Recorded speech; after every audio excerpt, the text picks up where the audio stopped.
이번 시간은 엽산과 약물과의 상호작용에 대해서 강의 진행하겠습니다.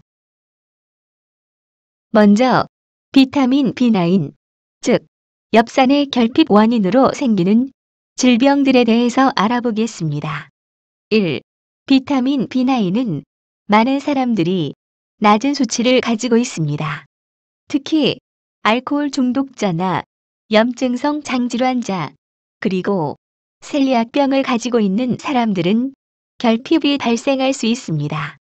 셀리악병은 소장에서 일어나는 알레르기 질환으로 장내의 영양분 흡수를 저해하는 글루텐에 대한 감수성이 일어남으로써 증세가 나타납니다.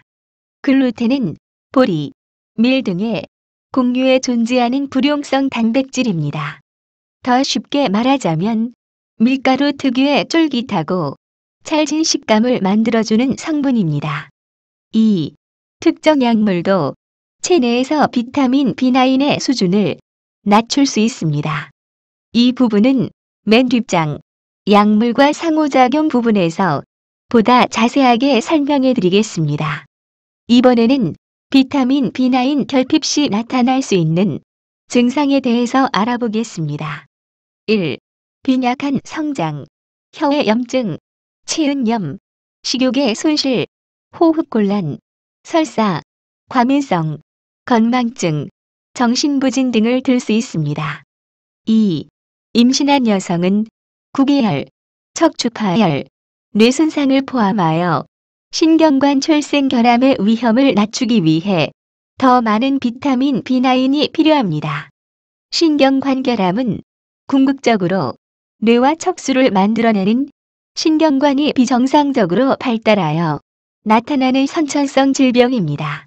과거에 비해서 비타민 B9이 빵과 시리얼 등의 곡물 식품에 첨가되어 있기 때문에 신경관 결함은 크게 감소하였습니다.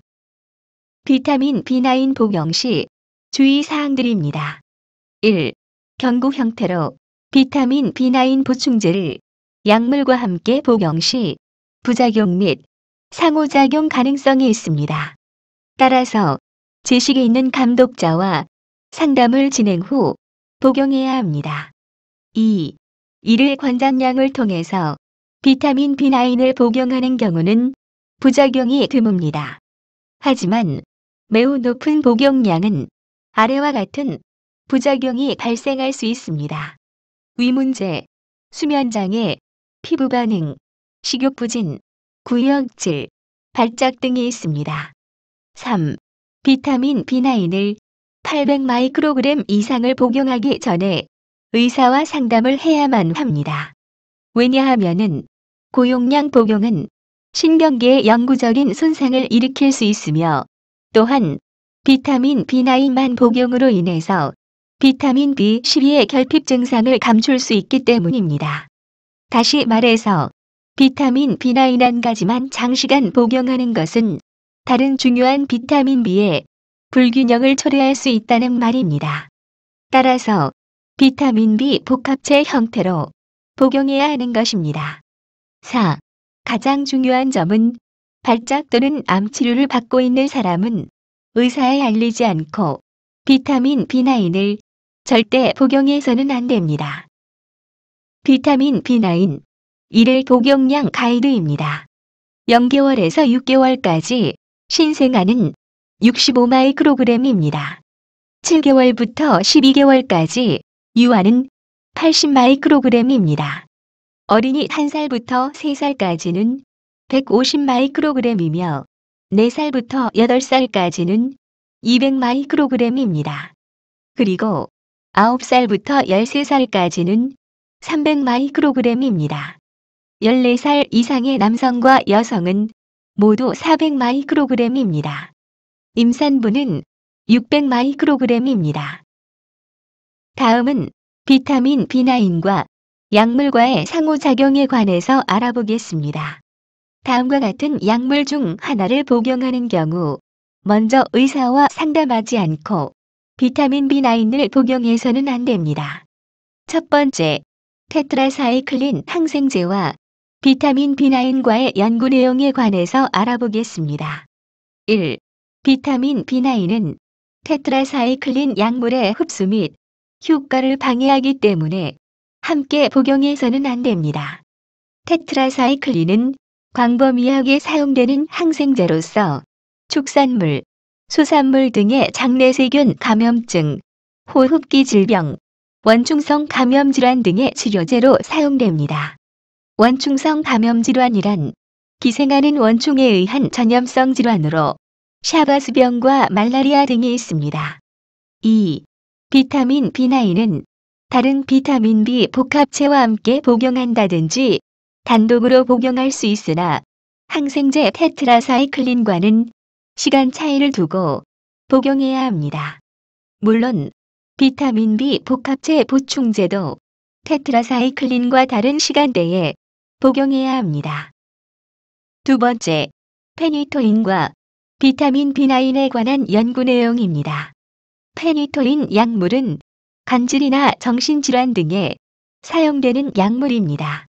페니토인 약물 복용은 체내에서 비타민 B9 수치를 감소시킬 수 있습니다. 따라서 항경련제를 복용하는 환자는 비타민 B9 보충제를 복용하기 전에 의사와 상담이 필요합니다. 대표적인 약물 제품으로는 간질약으로 다일렌틴이 있습니다. 또한 항간질약 카르바마제핀도 있습니다. 그리고 카르바마제핀 계열 약물에는 카바트롤, 테그레톨, 이그트로, 에피톨 등이 있습니다. 세 번째, 피리메타민과 비타민 B9에 관한 연구 내용입니다. 피리메타민은 말라리아 치료제로 말라리아 예방과 치료 및 에이즈 치료에도 사용하고 있으며 톡소플라스모시스를 치료하는데 사용되는 약물입니다. 톡소플라스모시스는 원충이 일종인 톡소플라마 곤디의 감염에 의해 일어나며 여성이 임신 중에 감염될 경우 유산과 불임을 포함하여 태아에 이상을 유발할 수 있는 전염병입니다. 유의할 점은 비타민 B9은 피리메타민 계열 약물 효과를 반감시킨다는 점입니다. 피리메타민 상품으로는 다라프림이 있습니다. 네 번째, 메토트렉세이트와 비타민 B9에 관한 연구 내용입니다. 메토트렉세이트는 류마티스 관절염, 암, 그리고 건선과 같은 면역 질환에 사용되는 약물입니다. 1. 비타민 B9은 메토트렉세이트의 항암 효과를 방해할 수 있습니다. 따라서 메토트렉세이트를 복용하는 암 환자는 비타민 B9 보충제를 복용하기 전에 자신의 종양 전문가와 상담해야 합니다. 2. 류마티스 관절염이나 건선이 있어서 저용량 메토트렉세이트를 복용하는 환자는 비타민 B9 보충제가 메토트렉세이트 약물의 위장관 부작용을 줄일 수 있습니다. 메토트렉세이트 약물에 대한 상품으로는 류마트렉스와 트렉솔이 있습니다. 다섯 번째, 비타민 B9의 수치를 낮추는 약물에 대해서 알아보겠습니다. 다음 약물을 복용하는 동안 비타민 B9을 더 보충해줘야 합니다. 왜냐하면 다음에 설명하는 약물들은 비타민 B9의 체내 흡수를 방해하기 때문입니다. 1. 제산제가 있습니다. 제산제는 위속의 산을 중화하는 약제입니다. 2. H2 차단제가 있습니다. H2 차단제는 H2 수용체에 관여하여 히스타민 결합을 방지함으로써 위산의 분비를 강력히 억제하고 임상적으로 뛰어난 항궤양 작용을 하는 물질입니다. 여기서 말하는 히스타민은 체내 물질의 하나로 기관지 천식과 알레르기 반응, 그리고 위산 분비 작용 등에 관여합니다. 여기서 기관지 천식과 알레르기 반응에 관계하는 히스타민의 결합 부위를 H1 수용체라고 하며 위산 분비 작용 반응에 관계하는 히스타민 결합 부위를 H2 수용체라고 합니다. 다음은 대표적인 H2 차단제 약물과 상품입니다. 1. 시메티딘이 있습니다. 시메티딘은 위산 분비 억제 작용이 있어 위궤양이나 십이지장 궤양 등의 치료에 쓰이는 약입니다. 시메티딘 계열 상품으로 타가메트가 있습니다. 타가메트는 제산제를 이용해 위산을 중화시키는 것에 그쳤던 이전의 치료법에서 한 걸음 발전해서 위산 분비 자체를 억제함으로써 위궤양을 치료하는 약물입니다. 2. 파모티딘이 있습니다. 파모티딘은 위산 분비에 관여하는 히스타민의 작용을 억제하는 소화궤양 치료제입니다. 대표적인 상품으로는 펩시드가 있습니다. 펩시드는 위산과다, 속쓰림, 위고 불쾌감, 위고 팽만감, 식체, 구역, 구토, 위통, 신트림 등이 있을 때 복용하는 약입니다. 3. 라니티딘 약물이 있습니다. 라니티딘은 위산 분비에 관여하는 히스타민의 작용을 억제하는 소화궤양 치료제입니다. 대표적인 상품으로는 잔탁이 있습니다. 잔탁은 위점막 병변의 개선과 급성위염, 만성위염의 급성 악화기, 상부 소화관 출혈 등에 사용합니다. 비타민 B9 수치를 낮춰주는 약물로 세 번째, 프로톤 펌프 억제제가 있습니다. 이 약물은 위궤양, 위라 식도 역류 질환, 헬리코박터 파일로리 감염 등에서 제산제로 사용합니다. 대표적인 프로톤 펌프 억제제 약물과 제품에 대해서 알아보겠습니다. 1. 에소메프라졸이 있습니다. 에소메프라졸은 위 벽세포의 프로톤 펌프의 작용을 저해하여 위산 분비를 억제하는 약물입니다. 상품으로는 넥슘이 있는데 이 제품은 위라 식도 역류 질환이나 헬리코박터 파일로리 박멸을 위한 항생제 병용 이용법에 사용합니다. 2. 란소프라졸이 있습니다. 란소프라졸은 활동성 십이지장 궤양과 양성 위궤양의 단기 치료제입니다. 제품으로는 프레바시드가 있습니다. 프레바시드는 위산 억제제입니다. 3. 오메프라졸이 있습니다. 오메프라졸은 궤양 치료제의 하나로 위궤양, 샘창자 궤양, 역류성 식도염 따위에 사용합니다. 상품으로는 프릴로색이 있습니다. 프릴로색은 위산 억제 약물입니다. 4. 라베프라졸이 있습니다. 라베프라졸은 위궤양, 십이지장 궤양, 미란성 또는 궤양성, 위 식도 역류 질환 등에서 증상 완화에 사용합니다. 상품으로는 아시펙스가 있습니다. 아시펙스는 에자이라는 제약회사가 만든 위산 역류 치료제입니다. 비타민 B9을 수치를 낮춰주는 약물로 네 번째, 담즙산 격리제가 있습니다. 영어로는 바일 애시드 세퀘스트렌츠라고 합니다. 담즙산 격리제는 담즙의 콜레스테롤의 체내 재흡수를 억제시켜주는 약물을 말합니다.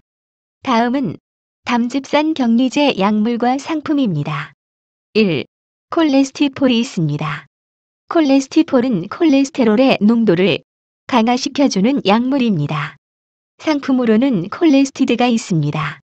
콜레스티드는 담즙산이 혈액의 콜레스테롤을 낮추기 위해 사용하는 제품으로 특히 LDL 콜레스테롤을 낮춰주기 위해 사용합니다. 2. 콜레스티라민이 있습니다. 콜레스티라민은 장 속에서 콜레스테롤이 흡수되는 것을 억제하는 약물로 동맥경화증을 막아주는 역할을 합니다. 제품으로는 퀘스트란이 있습니다. 퀘스트란의 효능으로는 원발성 고지혈증과 고콜레스테롤 혈증에 의한 관상동맥 심장질환의 발병 위험성을 감소시키는 데 사용합니다. 비타민 B9 수치를 낮춰주는 약물로 다섯 번째, 항발작 약물이 있습니다. 다음은 항발작 약물과 상품입니다. 1. 페노바비탈가 있습니다. 페노바비탈은 주로 부분 발작과 전신성 근간대성 발작 치료에 사용됩니다. 특히 부분 발작 중에서도 단순 부분 발작에 효과적인 것으로 알려져 있습니다. 2. 프리미돈이 있습니다. 프리미돈은 부분 발작과 전신성 근간대성 발작 치료에 쓰이는 대체 약물입니다. 제품으로는 마이솔린이 있습니다. 마이솔린은 종래의 항간질약에서는 효과가 없었던 각종 경련 발작을 억제하는 동시에 정신운동 발작이나 소발작에도 유효한 것으로 알려져 있습니다. 3. 카르바마제핀이 있습니다. 카르바마제핀은 간질, 정신운동 발작, 간질 성격 및 간질에 수반하는 정신장애, 간질의 경련 발작과 3차 신경통, 그리고 조현병, 조울병, 정신분열병 등의 흥분 상태에 사용됩니다. 상품으로는 테구레톨이 있습니다. 테구레톨은 간질 발작, 신경성 통증에 사용합니다. 엽살 수치를 낮춰주는 약물로 6번째, 비스테로이드성 소염 진통제가 있습니다. 비스테로이드성 소염 진통제는 진통, 해열, 항염증 작용을 나타내는 약물 가운데 스테로이드가 아닌 약물을 말합니다. 다음은 비스테로이드성 소염 진통제 약물과 제품들입니다. 1. 이부프로펜이 있습니다.